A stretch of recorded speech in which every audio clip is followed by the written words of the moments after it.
Hello and welcome to Mid-Coast Morning. My name is Mick Sweetman. And I'm Jesse Woodward. And this is CHLY's new weekly current affairs show. We're going to be working to bring you some of the conversations that are happening in our broadcast area to your radio every Saturday between 9 a.m. and 10 a.m. First Nations people are being disproportionately impacted by COVID-19, and we'll be speaking with Dr. Shannon McDonald, who's the Acting Chief Medical Officer for the First Nations Health Authority in British Columbia, about why that is and what can be done about it. We also speak with Nanaimo City Councillor Don Bonner about the makeover of Front Street that will install a two-way bike path along the waterfront roadway. Also, Nico Damiani from Hub City Cycle speaks with Mick on what it's like to cycle in Nanaimo.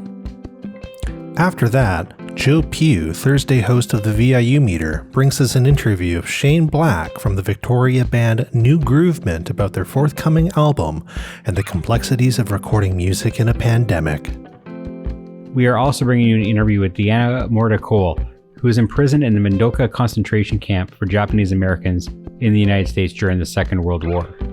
Cole was the keynote speaker at the K-Docs Film Festival in Metro Vancouver recently. Our thanks to Kootney Co-op Radio for allowing us to air that segment. But first, Mick's interview of Dr. Shannon McDonald. First Nations people in British Columbia are being hit hard by COVID-19. While they make up just 4% of BC's population, they make up almost 6.5% of all COVID-19 cases in the province. Vancouver Island has seen a number of serious outbreaks in First Nations communities, from Nomjees in Alert Bay to Sinamiook in Nanaimo, and Cowichan tribes in the Cowichan Valley. But there's new hope. As COVID-19 vaccines are being rolled out across the province, First Nations people have been given priority, and hundreds of First Nations people are getting life-saving shots every day. I spoke to Dr. Shannon McDonald, Acting Chief Medical Officer for the First Nations Health Authority, over the phone yesterday. Today we're joined by Dr. Shannon McDonald, the Acting Chief Medical Officer for the First Nations Health Authority in BC. Thank you for joining us. Thanks for having me. Good morning, Mick. Good morning. As you know, First Nations people in British Columbia have been disproportionately affected by COVID-19. In fact, the rate of positive cases for First Nations people in BC is more than double that of other residents here. And on Vancouver Island, First Nations people make up 30% of all people who have tested positive for the disease. Why do you think that's happening? Well, those numbers are definitely concerning. I think there are multiple factors. In many of our communities, there are a high rate of individuals who live in multi-generational homes or when a lot of people live together.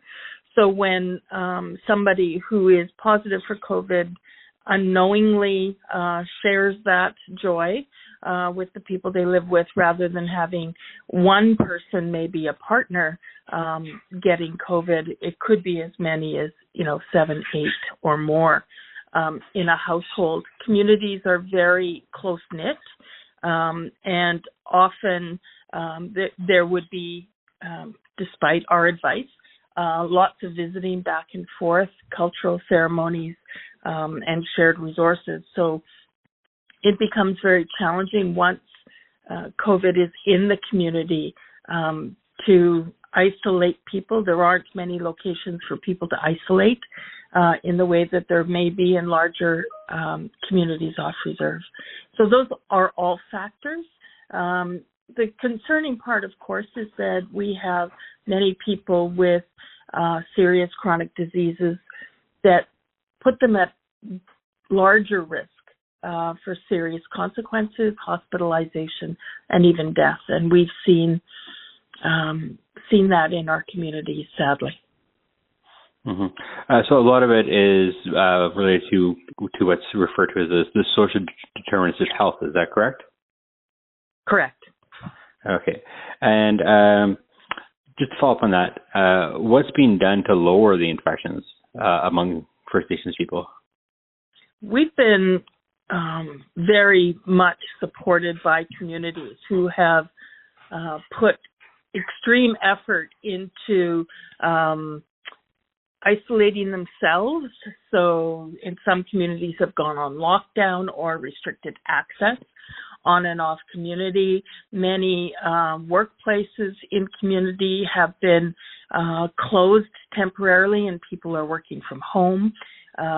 Their communities have really stepped up to deliver food and medication and other things to individuals or families who have need. And I think just like it is for every other part of the population, reminding people of their role as a partner in this, that to protect themselves as an individual and to protect people around them, there's certain things that they really do have to do. And it goes back down to the social distancing, mask wearing, hand washing, all of those things that we've been doing for a long time. So you spoke a little bit about how some of the communities are taking action. I think, maybe people on the island may be familiar with the Nanaimo and the Cowichan tribes who were under shelter-in-place orders earlier this year. Yep. But as you know, again, about a majority, actually, of the cases, First Nations people actually live off reserve. How are you reaching out to the urban First Nations people? We have a split responsibility with regional health authorities. So for a lot of people who live off reserve, they receive most of their medical care from provincial systems.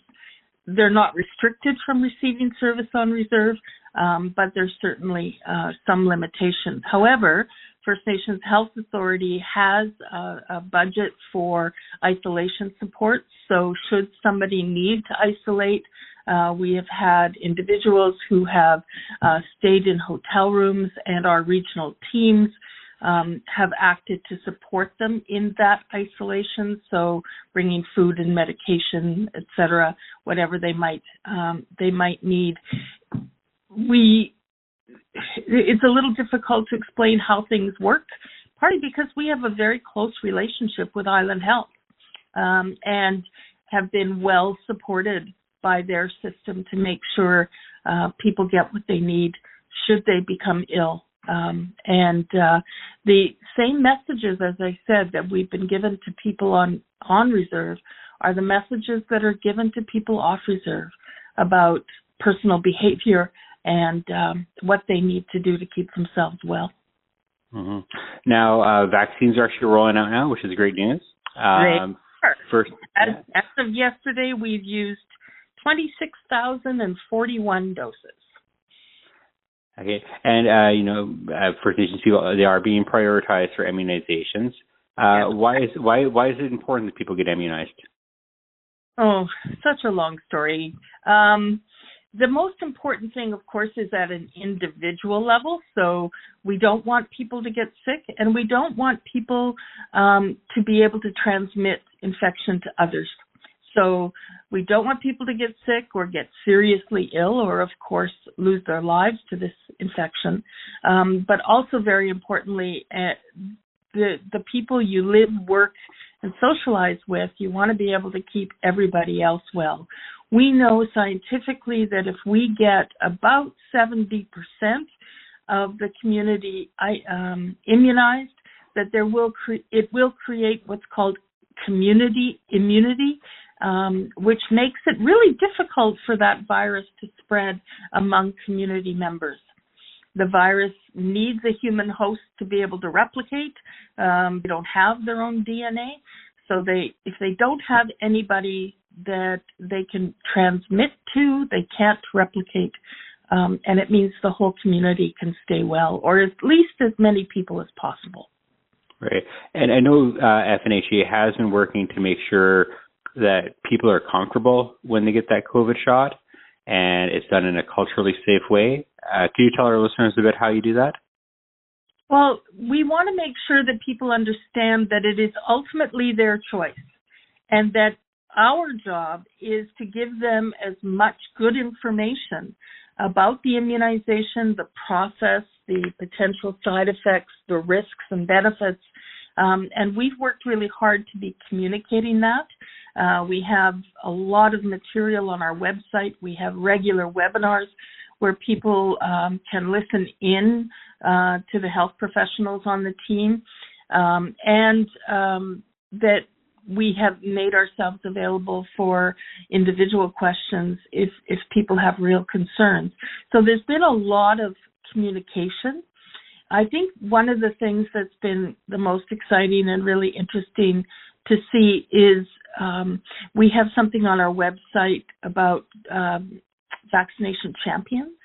And individuals from the communities themselves, the leaders, the elders, and others, have pictures of themselves getting their vaccination and a little bit of a blurb about why they've done that, why they've chosen to do that, and encouraging each other to not only keep themselves well as individuals, but to keep the community well, especially our elders, our language keepers and knowledge holders. Every time one of them passes, it's like we lose a library, and we can't continue to allow that to happen if we can prevent it. Right. No, I think that the Vax Champs campaign is really interesting. Can you tell maybe our listeners why it's important that people see others getting a shot? Well, I think we talk about vaccine confidence. You hear a lot about vaccine hesitancy, but I think we're trying to turn that around to give people vaccine confidence. And if people are unsure, sometimes it helps to see that people they know, who they trust, have made the decision, and they've said why. And I think that influences people to think about those factors, about community wellness, and being able to get back to a life that, I don't know if we'll ever get back to what we used to think of as normal, but certainly more normal than we have right now. Okay, that's great. Okay, that's all the questions I have. Is there anything else that you think that's important for people to know? Thanks, Mick. The strongest message right now is stay the course. I know some people have thought they get the shot in the arm and they're free to go. And unfortunately, that's not the case. Until we get that community immunity well in place, we'll still have to be following those public health methodologies and advice for a while yet. So hang in there, stay the course, and be good to yourself. That was Dr. Shannon McDonald, Acting Chief Medical Officer for the First Nations Health Authority, on the impact of COVID-19 in First Nations communities. Bicycle, bicycle, bicycle. I want to ride my bicycle, bicycle. Front Street is getting a makeover in downtown Nanaimo. This plan from the city includes reducing it to 2 lanes for cars and installing a 2-way bicycle path along the east side of the street. Mick Sweetman spoke with Nanaimo City Councillor Don Bonner about the redevelopment and how it could help revitalize downtown Nanaimo. Today we're joined by Nanaimo City Councillor Don Bonner. Thank you for joining us. Oh, you're welcome. Could you give maybe just an overview of what Front Street's going to look like after the makeover? Yeah, basically, we're taking an underutilized road. Presently, there's 4-lane traffic. We're moving it down to 2 lanes because the traffic really doesn't necessitate having 4 lanes. Moving it down to 2 lanes. We're moving some of the parking for cars, and we're spreading it out a little bit along the track and getting it closer to Church Street, and then also down to where the Port Theatre is. And that will be on the west side of the road.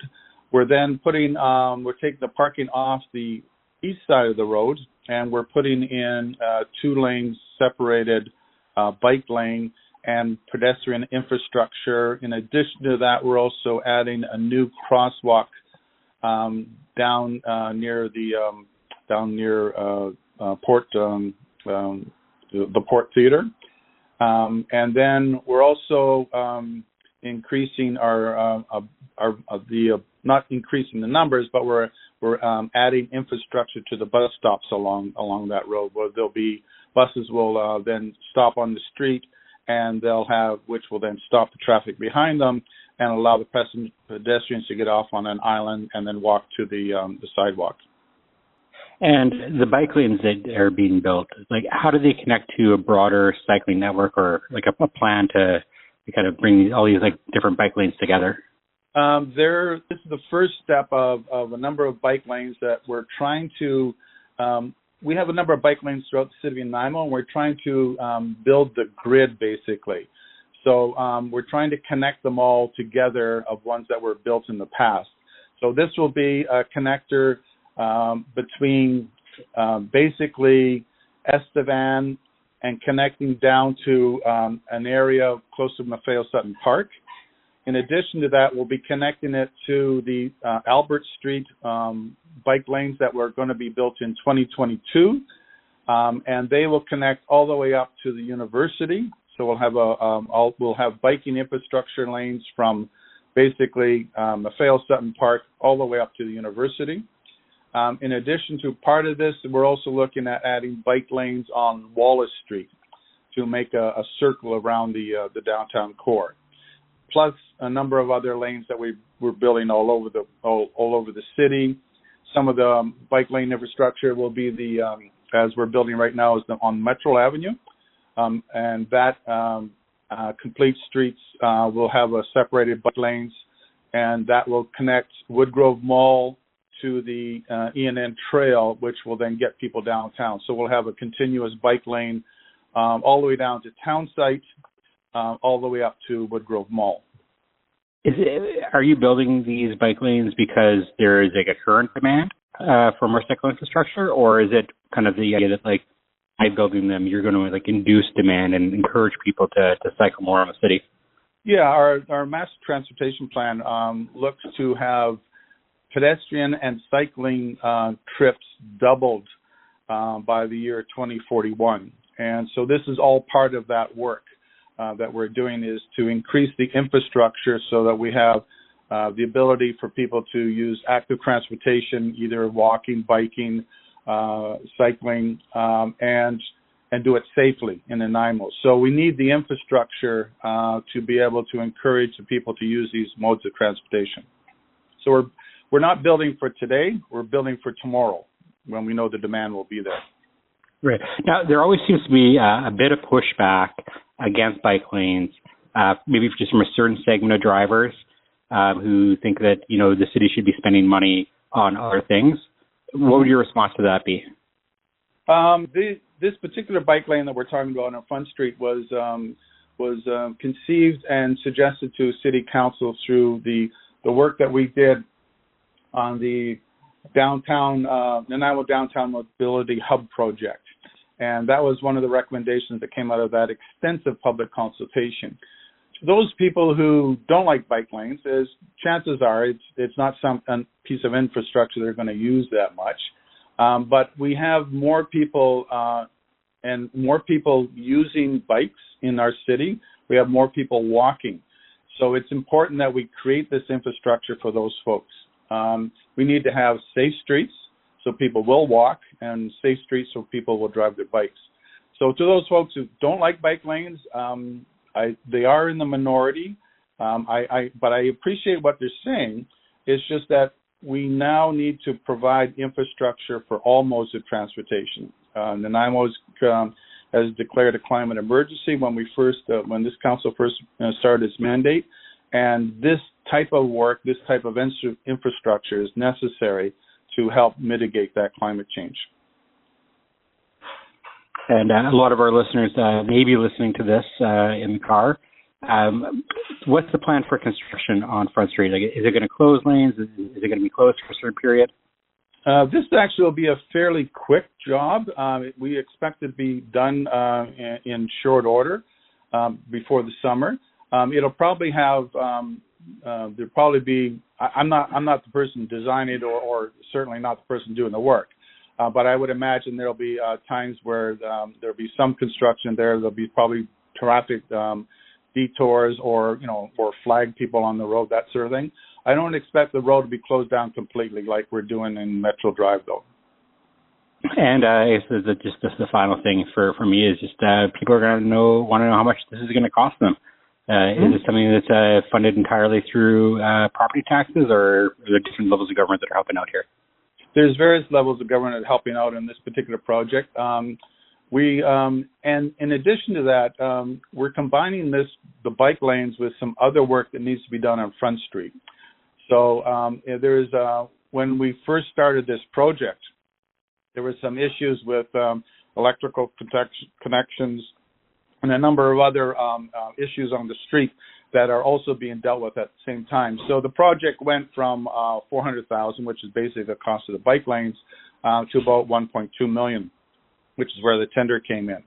But it includes an awful lot of work on that street, more than just the bike lanes. But we have received $605,000 through the federal government gas tax to help pay for this thing, and the rest of it's coming out of monies that were already available to the city. So I don't believe there's a tax increase on this one, but it is, bottom line is, even if we get it from the federal government, it's money coming out of taxpayers' pockets, and everybody on council is recognizing of this fact, and we're cognizant that we don't want to be wasting money. But I think it's part of our job is to make sure that the taxes that people pay to the provincial and federal government get returned to Nanaimo, and I think we've been able to do this with this particular project by getting the gas tax money for it. And is this something that you see contributing to maybe helping revitalize the downtown core and maybe even help local businesses? Oh, absolutely. I think it will be. And the interesting thing about the work we're doing is I think there's a possibility, other than it's also continuing on the waterfront walkway. There's a possibility exist for festivals and other things that take place on that street. It's not a largely used street for traffic, so there may be some opportunities in the future to have festivals on there and some other type of things. But the idea is creating this loop, this grid infrastructure of bike lanes and pedestrian walkways. And believe it or not, and I've seen the data for it, is that people who ride bikes tend to spend a lot of money on products and where they're going. So one of the things we need is to attract more people downtown on bikes so that they'll spend more time walking around once they're here. Okay, that's great. Is there anything else that you think is important for our listeners to know? I think what I would recommend, what I would suggest to our listeners is that this is an opportunity for Nanaimo to do a lot of work in our downtown area that's much needed. This bike lanes are also connecting to our transportation hub, which will be in the downtown area, and so I think we're just bringing Nanaimo into the 21st century by creating this active infrastructure setup. It will be, I think, one of the key things that we need to do our bring more people into the downtown area. Okay, well, thank you very much for your time, Councillor. Thank you very much. Okay, have a good day. You too. Bye-bye. Bye. Mick Sweetman also spoke with Nico Damiani from downtown Nanaimo's Hub City Cycles. My name is Nico Damiani, and I've been working for Hub City Cycles Community Co-op for about 3 years, I think now. I'm currently the president. I was voted in as president in September last year. And yeah, I love to cycle around town, love to cycle around the island. It's great.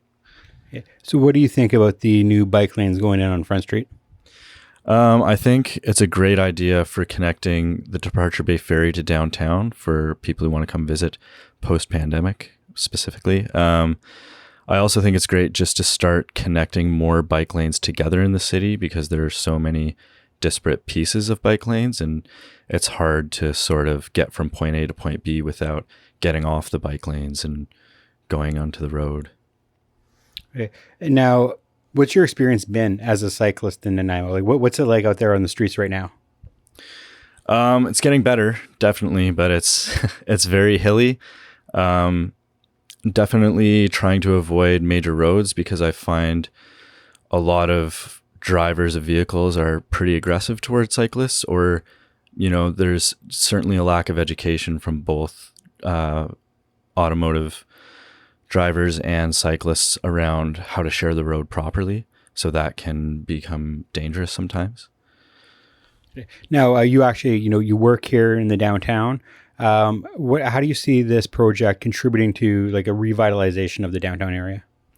Oh, I think it's going to be great, especially with like the new hotel that's being built downtown here. Again, having that connection to the ferry. I know there are a lot of cyclists in Vancouver. Vancouver is like a huge hub for cycling as an alternative mode of transportation. So, in the summertime, we get a lot of people from Vancouver coming over to visit. And if they have a bike lane right from the ferry to downtown, that's saving them money. They don't have to drive their car across. And it's just better, less congestion on the roads. And people are getting out there and getting more exercise.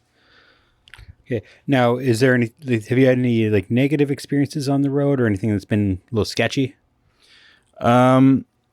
I haven't specifically, but I've heard of a lot of people who have. We get a few people in, a handful, I would say, every year who've been hit by a car just downtown here.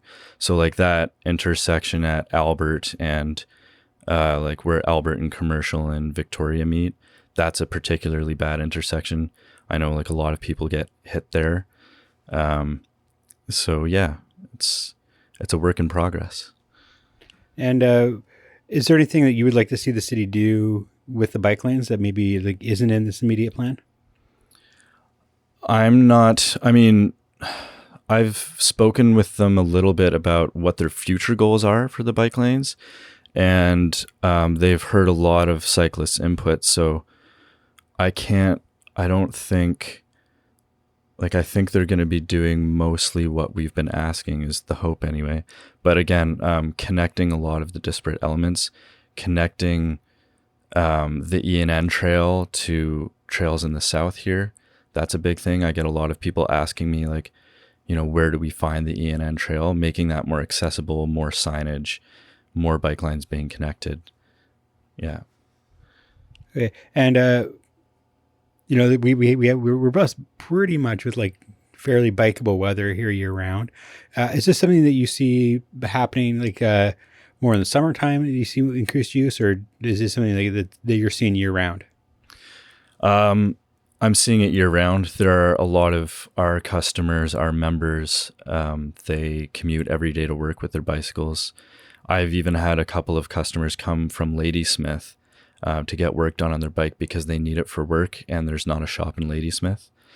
So there are definitely lots of people out there cycling in all weather. Of course, it increases in the summer, but yeah. And is there anything else that you would like to say about cycling in Nanaimo and this, especially this new Front Street extension? Well, let me ask you a question. Like the plan for Front Street is to have kind of a separated two-way like cycle track, and like what do you think about that type of design? I really like that type of design. I see very, very little that's negative about it. I cycled for years in Montreal, and they have a lot of those bike lanes in Montreal, and they're really great. The only thing to watch out for those is when they're crossing in front of entry and exits to parking lots for cars. There was one stretch in Montreal, it was like near Parc La Fontaine, on kind of a flat stretch, and there were a lot of entries and exits to parking lots for businesses, and there were cars parked on the outside of the bike lane. So it was difficult when cars were specifically coming in from the road to turn into the parking lots. It was hard for them to see if there were cyclists using that bike lane. And I had a couple of close calls. But as far as Front Street goes, I don't think that's going to be an issue. I think the more of those kinds of lanes we can implement, the better. Okay. Well, thank you very much. Thank you. That was CHLY's Mick Sweetman speaking with Nico Damiani from Hub City Cycles about what bike lanes on Front Street will mean for him and other local cyclists. After this interview, Nico noted that he was mistaken and that there is indeed a bike shop in Ladysmith. Check out Citrus Cycles at number 11158 Rocky Creek Road in Ladysmith. Mick also spoke with Nanaimo City Councillor Don Bonner about the new bike lanes. The city of Nanaimo expects to break ground on the project this month. Wrapping up this story, here's some bike-themed hip-hop from Toronto artist Abdominal. This is Pedal Pusher. Yo,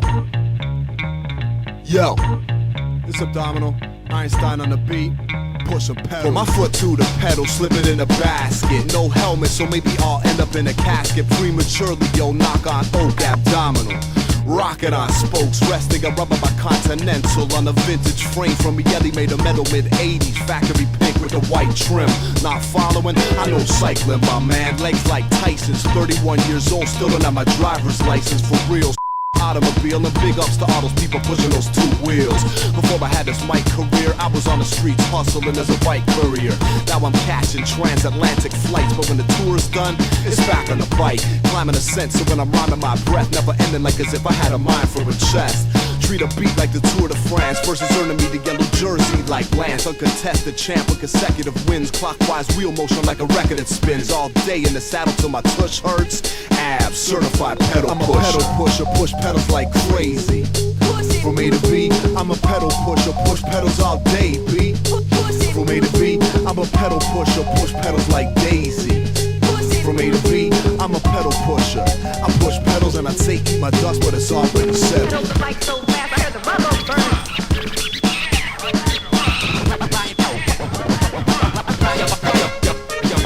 Squirt a little cross country on a chain. Get a fresh rag, wipe down a frame. Ready to go, tie my army pants at the knees. Already have enough pants covered in grease.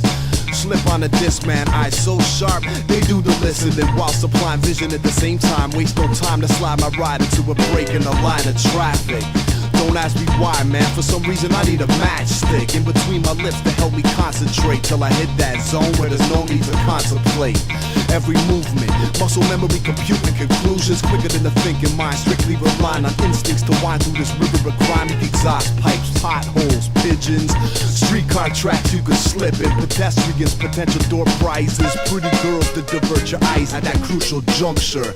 And of course the constant possibility of a puncture, pollution to make your lungs strain. All the same, a country lane, not the same rush as biking in rush hour. Hit the florist if I wanna touch flowers. That's for old people on bike tours. I'm in the city, flying over sewers. Not the fastest on a straightaway, but in downtown traffic, I'll lay you the way. Straight up, man, so don't test my metal. My name's Abdominal, and I push pedals. I'm a pedal pusher, push pedals like crazy. From A to B, I'm a pedal pusher, push pedals all day, B. From A to B, I'm a pedal pusher, push pedals like Daisy. From A to B, I'm a pedal pusher. I push pedals and I'd say eat my dust, but it's already set. Drove the bike so fast, I heard the rubber burn.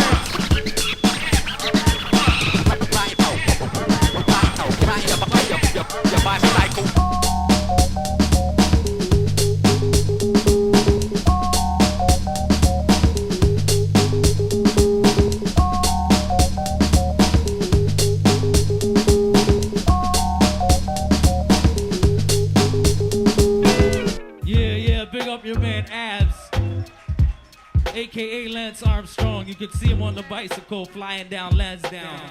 In the pandemic, musicians everywhere have had to adapt and make do. Thursday VIU Meter host Joe Pugh brings us an interview with the Victoria band New Groovement, who's done just that. I am joined now by Shane Blaq, vocalist from the New Groovement, who have just released their latest single, The Wave. Shane, thank you so much for joining me. Thank you for having me. It's a real pleasure to be here. Yes, be here virtually in the CHLY studio, aka our respective living rooms.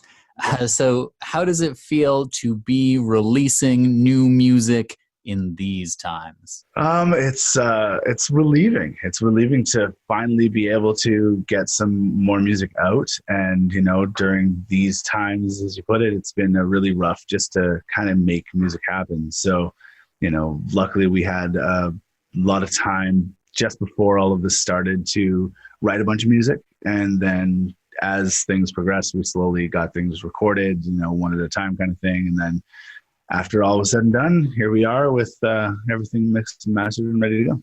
Nice. And you guys are a big group, double digits in terms of the members.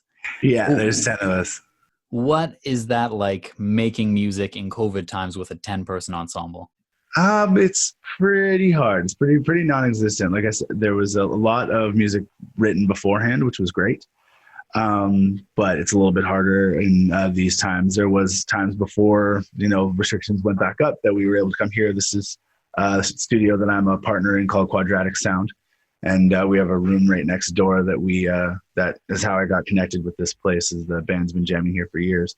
And so it just was nice because we had a space to go, and, it took very few of us to be able to actually write. So we were able to come in and COVID safely, and, social distance is big rooms. And so we were able to get some stuff written and ready to go during, but most of it was all done beforehand. So it was a lot easier to write back then. Nowadays, it's a little bit more of a streamlined process. If we actually want to get some stuff written, it's, smaller numbers or just over things like this. I'm curious how the actual composition part of it works when you've got a 10-piece group with lots of horns and brass. Do people kind of write their own parts? Like, you give them a sheet with some chords, or? It varies. It really varies between who has the inspiration at the time, right? A lot of our stuff, our baritone sax player, Brad, writes, and a couple of the songs. One of the songs for sure that was coming out, like the whole entire thing was pretty much composed by him. Then there's other times where we'll just jam in a room. The Wave is one of those things where we just, it was when we could all be here. So we just played music until music happened, and everybody kind of came up with their own parts, and then we mashed everything together, and that's when we start picking it apart and, creating sections and so on and so forth. But a lot of times it just starts with a groove. And you guys have 3 more singles in the works, right? That is correct. Yeah, we have 3 more singles that are like locked in and ready to go, and are going to be coming out periodically over the next little while. And hopefully, as things progress, this studio actually finally just got fully set up with recording capabilities that are COVID safe, and we do literally things from opposite rooms, which is really, really neat. And you can do it digitally, so we can bring people in individually and get things recorded. And so we're hoping that now with kind of quote unquote in-house recording, we'll be able to mix some more music and keep the single releases coming for the next little while as we build up towards an album. Can you talk a little bit more about that to me? That sounds neat. So people are playing in different rooms? Quadratic Sound is the name of the space that I'm a partner of. So it started out as just a jam room. The next room over here, it's below Limbic Media, which is a light and sound company that actually is upstairs. And I was brought on as a partner just as COVID hit, which was a little bit bad timing as far as having like a jam space and a space to collaborate and have people come in and be a community. So it's been an interesting ride, but what we've done is just pivoted and created a setup that we can have COVID safe jams up to 6 people that are fully spaced out with, dividing and stuff like that. So it's really nice because bands can kind of come in still and work their stuff if they want to. We haven't had a ton because COVID is, it's that time now, it's going to be a little while. But what's great is we created a setup where, like I said, in the jam room now, you can record any instrument. We have all of the things set up, and it all is controlled from this board in this room now. So what we've kind of set up through this pivot is now we have the ability for the band, if we kind of come up with some riffs and some jams, that we can come in and record it all in a safe environment. So that's really awesome. I'm glad to hear that you're not just like, oh, it's COVID, we can't do anything. You guys are proactive. You've got a solution. That's tremendous. Shane Blaq, thank you so much for joining me. It has been my pleasure to hear a bit more about your COVID times, and I'm so glad that you're finding a way to make music and have a cool new space. Awesome. Well, thank you very much. Yeah, and the space is open to other people in the Victoria area or even in Nanaimo if they want to come down and check it out and jam. Just check out quadraticsound.com. Amazing. Shane Blaq joining me, the lead vocalist from the new Groovement out of Victoria.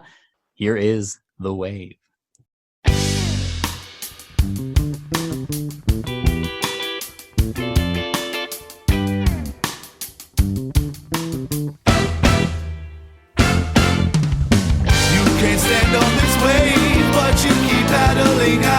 Paddling out.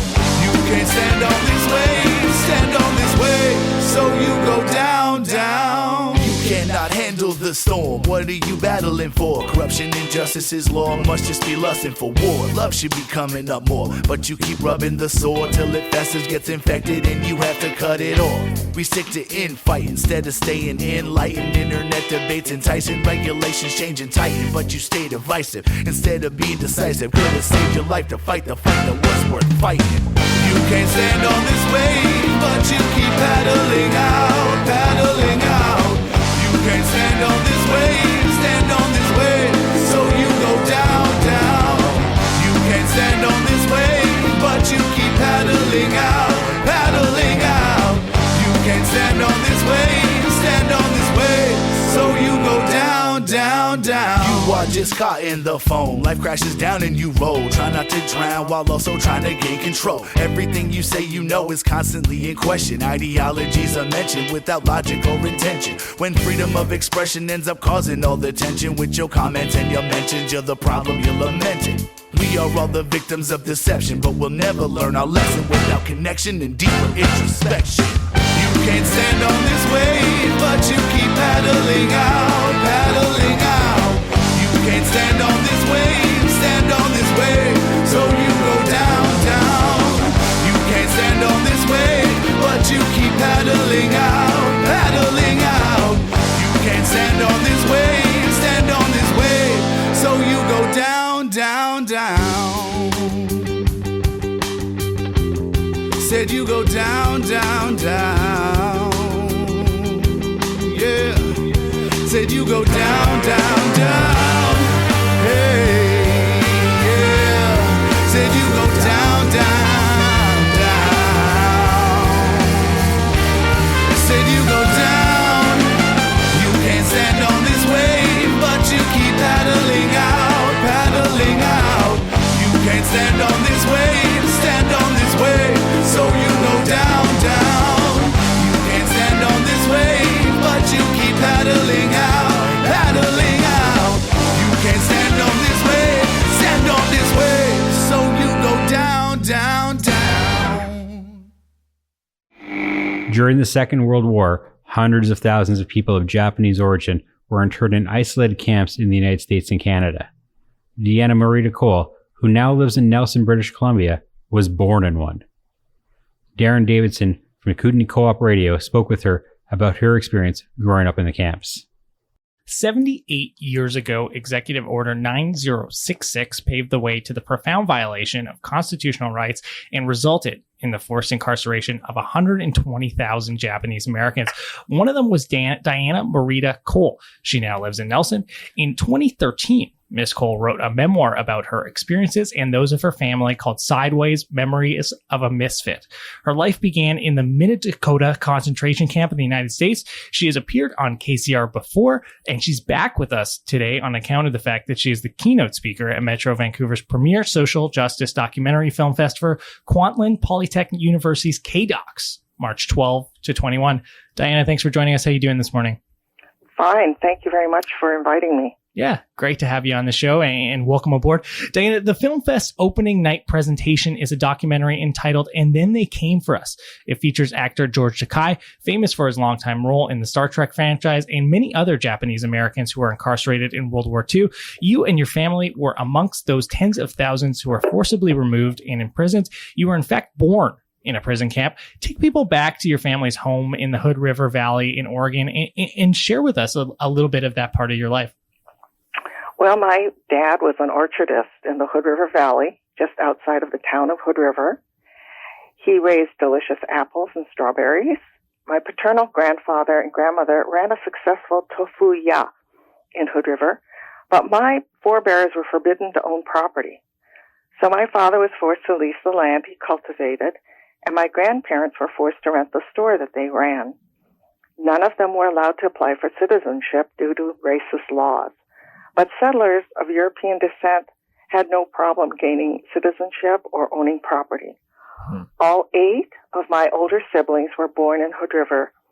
And even though my family was poor, no one in my family went hungry because my father luckily was able to buy salmon from the indigenous and harvest the food my family raised in their gardens. Diana, do you have recollections from the moves the family was forced to make to camps in Idaho and then I believe Illinois after the war, or were you still too small? Actually, I was born right towards the end of the war, so I have no recollections of that time. However, the stories of our life in Tule Lake and Minidoka concentration camps were passed down to me by my parents and siblings. Mm-hmm. I've turned a few of them into storytelling events that have touched my listeners. There are also photographs, of course, of me in Minidoka being held lovingly by people in my family and community. My favorite photograph is one of me and my pet rabbit sitting in front of the tar-papered barrack where we lived. The photo shows how love can shine through even in the darkest times. They were indeed dark times for you and other members of your family. In fact, your brother-in-law, Art Shibiyama, and his family, they suffered a familiar fate, an even greater geographic upheaval, I guess. They lived in Peru. How and why did they end up in an internment camp way north in the United States? Well, at that time, FDR needed people to use in prisoner of war exchanges for the white diplomats and businessmen caught in Japan and the Japanese territory. Right. So the Americans had captured very few Japanese soldiers because they would often commit suicide rather than surrender. So FDR first tried to offer us, the Japanese Americans, to the Japanese since we were conveniently corralled behind barbed wire, but the Japanese government refused that trade because they weren't interested in trading American citizens for American citizens. So FDR went hostage shopping in Latin America. Mm-hmm. Countries, interestingly, where the Axis powers had already made significant inroads. For instance, the Germans and the Italians control the airline industries there. Okay. So he made trade deals and offered loans to 13 Latin American countries so he could take people hostage. And 2,200 Japanese, mainly from Peru, were abducted, along with Germans, Italians, and Jews. And they were brought to New Orleans by boat, surrounded by soldiers with guns and whips, and then interned in Department of Justice camps in the United States, which were different from the war relocation camps that the Japanese Americans were put in. Mm-hmm. And because the Japanese Latin Americans, well, all the Latin Americans that were taken captive, because their legal papers were seized as they were boarding the ships by the Naturalization and Immigration Service, they became stateless people. Mm. And Diana, if you could tell us a little bit more about your brother. So your brother is in Peru. He ends up in the United States in a Department of Justice internment camp. And then he's later, after the war, drafted by the U.S. Army during the Korean War. What does that say about him in what America did to many foreigners who were put in these internment camps, but stayed to become citizens, and no less even soldiers? Well, I wonder how many people know that during the 1960s, many Canadians studying in the States were pressured by the government to fight in Vietnam. Yeah, specifically Indigenous folk, actually. Yeah, right. And so two men I know in Nelson left their studies and returned to Canada to avoid being drafted. So they were quite hungry for bodies. And back in the 50s, my brother-in-law didn't have any options. So he decided to enter the military in an effort to remain in the States because he was constantly fighting deportation orders. Because he was not used in a prisoner of war exchange like his grandparents were. So while he was in Germany, his sergeant advised Art to apply for citizenship, which he was denied because he had illegal entry. Yeah. Wow. And another irony is that Art, who was designated an illegal alien, was typing up classified documents for the U.S. military while he was stationed in Germany. Wow. And his commanding officer told him, Art, don't read the papers you're typing. So after he was discharged, he returned to Chicago, only to find that his sisters and parents had been granted citizenship under a pardon, a process he was denied because he was serving in the military. Wow. So he kept his chin up the entire time he was alive and just kept on keeping on? Well, he fought for redress that was equivalent to what the Japanese Americans received, but of course the Japanese Latin Americans were left out of the redress settlement. So then he went to court and filed 5 lawsuits, and then he sought 2 legislative remedies. And because all those domestic remedies had been exhausted, he finally went to the International Tribunal in under the OAS. Mm-hmm. And I think when he was 86, he and his daughter went to Washington, D.C. to testify. And then I believe it was 2 years after that, the ruling came out and it was favorable. But unfortunately, he had already passed away, so he never saw the favorable ruling that was made. So he fought his entire life against the illegal behavior of the United States government. If you're just tuning in, we're listening to Nelson author and lecturer Diana Morita Cole. She's a Canadian citizen of Japanese American origin and keynote speaker of upcoming film fest at Kwantlen Polytech University. Well, Diana, quite a life you have lived. How did you end up here in the Kootneys?